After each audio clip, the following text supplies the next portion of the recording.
அதான் கண்டிப்பான மாண்புமிகு முதலமைச்சரோட அறிவுறுத்தலின் பிரகாரம் இன்னைக்கு வந்து கன்னியாகுமரியில் அமைந்துள்ள இந்த நூற்பாலைக்கு வந்து ஒரு விசிட் ஒன்று வந்தோம். நானும் மாவட்ட ஆட்சித்தலைவரும் அதே மாதிரி துறை அரசு செயலாளர்களும் 3 பேர் வந்திருக்கிறோம். வந்து இங்கே என்னென்ன நடவடிக்கைகள் தினசரி மேற்கொள்கிறாங்கன்னு பார்வையிட்டு இருக்கிறோம். அதே மாதிரி இங்கே வேலை செய்கிற ஒர்க்கர்ஸ் அவங்களுடைய குறைகளை கேட்டிருக்கிறோம். அவங்க சில கோரிக்கைகளாக வச்சிருக்கிறாங்க. அது சம்பந்தமாக மாண்புமிகு தமிழ்நாடு முதலமைச்சர் அவர் கவனத்துக்கு கொண்டு போய் நிச்சயம் அதுக்கு உண்டான நடவடிக்கை எடுக்கப்படும் தெரிவிச்சுக்கிறேன். தற்காலிக பணியாளர்கள் அதுதான் சார், கடந்த காலங்களில் சரியான முறையில் இதை இந்த மில்லை ரன் பண்ணாததுனால நட்டத்தில் இருக்கிற மாதிரி சொல்லியிருக்கிறாங்க. ஸோ வந்து இப்போ வந்து தரம் உயர்த்தி ப்ராஃபிட்டபிள் கொண்டு போய் அந்த அவங்க கோரிக்கை வந்து பணி நிரந்தரம் பண்ணணும்னு கேட்டிருக்கிறாங்க. நிச்சயம் முதல்வரோட கவனத்துக்கு கொண்டு போய் அதுக்கு உரிய நடவடிக்கை எடுக்கிறோம். கடந்த ஆட்சிக்கு முன்னால் இது வந்து நவீனமாக்கப்பட்டது ஆகி கிட்டத்தட்ட ஒரு 5-6 வருஷம் ஆகுது. அது வந்து ஃபர்தரா நீங்க வந்து இதை மெயின்டைன் பண்ணதுக்கு ஏதாவது? அதைத்தான் சொல்றேன். இப்போ இந்த நூற்பாலை வந்து இப்போ கிட்டத்தட்ட ஒரு 60க்கும் மேற்பட்ட பணியாளர்கள் வந்து பணி நிரந்தரத்தில் இருக்கிறாங்க. ஸோ அவங்களுக்கு வேலை வாய்ப்பை நாங்கள் உறுதிப்படுத்தணும்.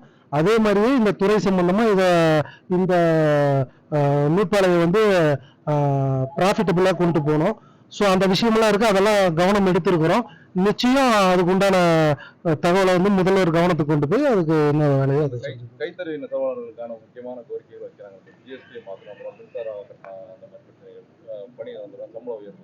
கடந்த வாரம் வந்து இது சம்பந்தமா வந்து நானும் துறை செயலாளர் அவர்களும் டெல்லி போய் மத்திய டெக்ஸ்டைல் துறை அமைச்சரை சந்திச்சு இந்த மாதிரி வந்து கைத்தறிக்கு அந்த 5% ஜிஎஸ்டி வந்து ரத்து பண்ணணுங்கிற மாதிரி கோரிக்கை வச்சிருக்கிறோம். அவங்க வந்து அரசுகிட்ட கலந்து பேசிட்டு நடவடிக்கை எடுக்கிறேன்னு சொல்லியிருக்கிறாரு. தமிழ்நாட்டில் வந்து 6 கூட்டுறவு நூற்பாலையில் வந்து இது கன்னியாகுமரி மாவட்டத்தோட நூற்பாலை வந்து மிக புகழ்பெற்ற நூற்பாலை. கண்டிப்பா இதில் வந்து உங்களுக்கு வந்து தொடர்ந்து வேலை கொடுப்பதற்காக அந்த இலவச வேட்டி சேலைகள், சீருடைகள் பணிகள் வந்து கொடுத்துருக்காங்க. ஆனால் கவர்மெண்ட்லேருந்து வரக்கூடிய அந்த நிலுவைத் தொகை வந்து இன்னும் அந்த மில்லுக்கு வரலன்னு மாதிரி குற்றச்சாட்டு. அதான் இப்போ நாங்கள் புதுசாக கவர்மெண்ட் ஃபார்ம் ஆகி 2 மாத காலம் ஆகிருக்குது. இதெல்லாம் நானும் துறை செயலாளர் 2 பேரும் ஆய்வு பண்ணி கடந்த காலங்களில் என்ன நிலுவைத் தொகை இருக்குதோ நிதித்துறையில் வந்து கேட்டு அதை பெற்று அந்த பழைய கடனை எல்லாம் அடைக்கணும். முதல் கட்டமாக ஒரு 13 கோடி ரூபாய் 6 மில்லுக்கும் சேர்த்து சாங்ஷன் ஆயிருக்கு. அநேகமா ஆகஸ்ட் 8ஆம் தேதிக்குள்ள எல்லா மில்லுக்கும் வந்துடும். அதுக்கு அடுத்த கட்ட நடவடிக்கைகளும் நாங்க தொடர்ந்து நிதித்துறையோட கலந்து ஆலோசித்து விரைவில் முடிக்கிறதுக்கான முயற்சிகள் அமைச்சர் தலைமையில எடுத்துட்டு இருக்கோம். தவிர்க்க முடியாத தம்ப்நெயில்ஸ், கலக்கலான கண்டென்ட்ஸ், சினிமாவும் சீரியஸ் பிரச்சனைகளும், பல வருடங்கள் இடைவெளிக்கு பிறகு இந்த படத்துல ஒரு கலகலப்பும் கைகலப்பும்.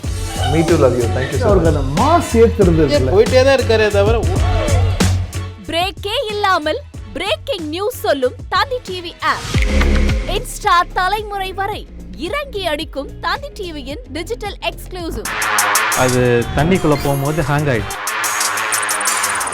உங்களுக்கு விஜய் சார் எந்த அளவுக்கு ரொம்ப பிடிக்கும்? Of course, Malayalis are huge Vijay sir fans. 2 பேருமே ரொம்ப பிடிக்கும் எனக்கு. தந்தி டிவி ஆப்பை இலவசமா டவுன்லோட் செய்யுங்க.